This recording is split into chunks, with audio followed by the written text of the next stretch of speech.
All right. Today is day 6 of my porn addiction story.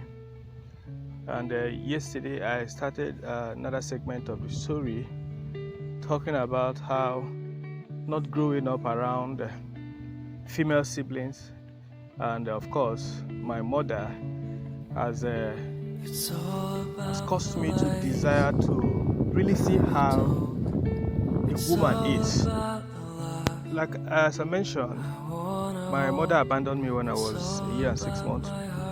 As a matter of fact, she went away with the pregnancy of my immediate younger sister. My elder sister was from a different mother, so we didn't grow up together.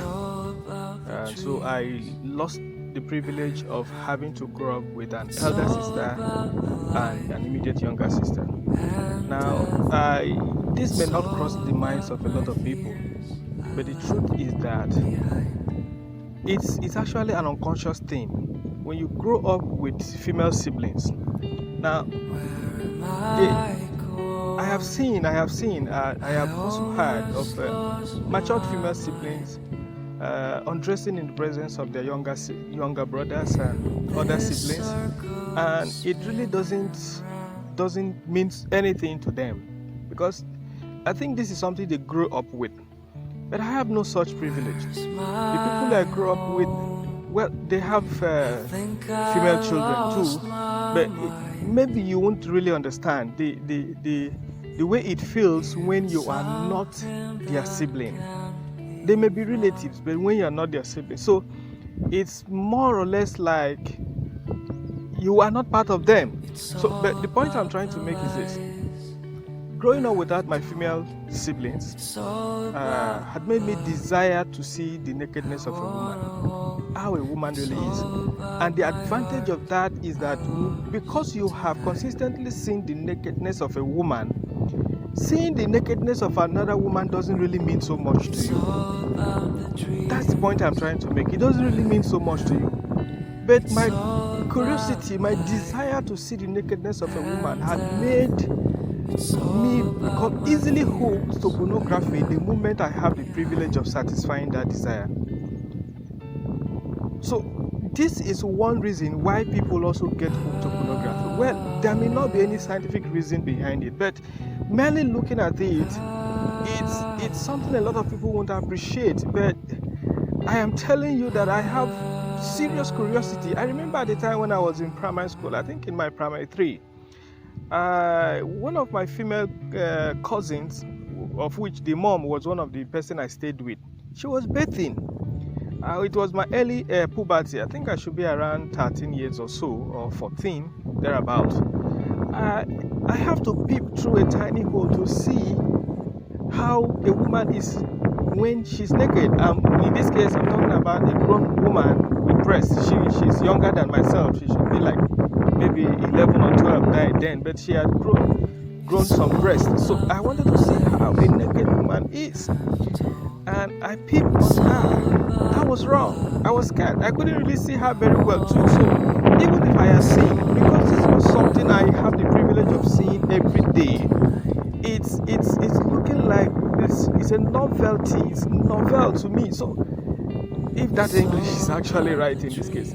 But this is a continuation of my story, and more of it I'm going to share. But I am using this opportunity to let parents know that what you have in abundance, you don't take it, you take it for granted. Let me put it that way. What you have in abundance, you take it for granted.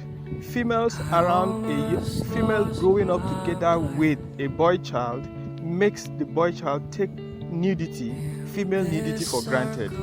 And what I mean by that is it doesn't really mean so much to them because they have seen a lot of it. It may be from one or two female, but it's really so. This is one thing that I lacked when I was growing up, and so I wanted to fulfill that curiosity.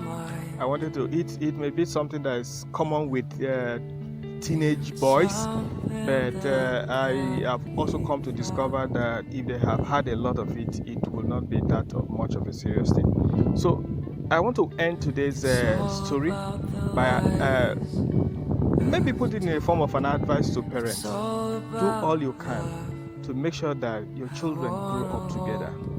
Do all you can to make sure that your children are not separated from one another. If you, by any chance, you don't have a girl child or you don't have a boy child, that's fine, that's okay, there's no problem about that. I'm sure somehow their mom would want, once in a while when they were children growing up, undress before them, and that could suffice. I didn't have that privilege, no mom to undress before me. I'm not saying that any mom should go and undress before their children, but it happens. You probably won't know, maybe the mom is in the bedroom, the child didn't know, he just barged into the bedroom or into her room and stuff like that, and see the mom naked. It may happen once, it may happen twice, and in some cases it might happen so many times. These are the rare privileges boys get when they grow up with their parents, and so it's kind of guard their mind, as in there's nothing there. I've seen it a lot of time, even though they don't think about it, but that's how their conscious mind work. So please, as I continue to share the story of how I became addicted to pornography, I am also learning some lessons from it. And let me also conclude by saying that this is day 6, like I said from the beginning, and I have been tempted severally to go back. It's been a long time. I have stayed 6 days without pornography and masturbation, but this is day 6. I'm not saying that I have overcome it, but the strength had come from telling this public story about my weakness, my shame, the shameful aspect of my life. And I know a lot of people will be willing to say something about it, but because it's a shameful aspect of life, many don't want to say it.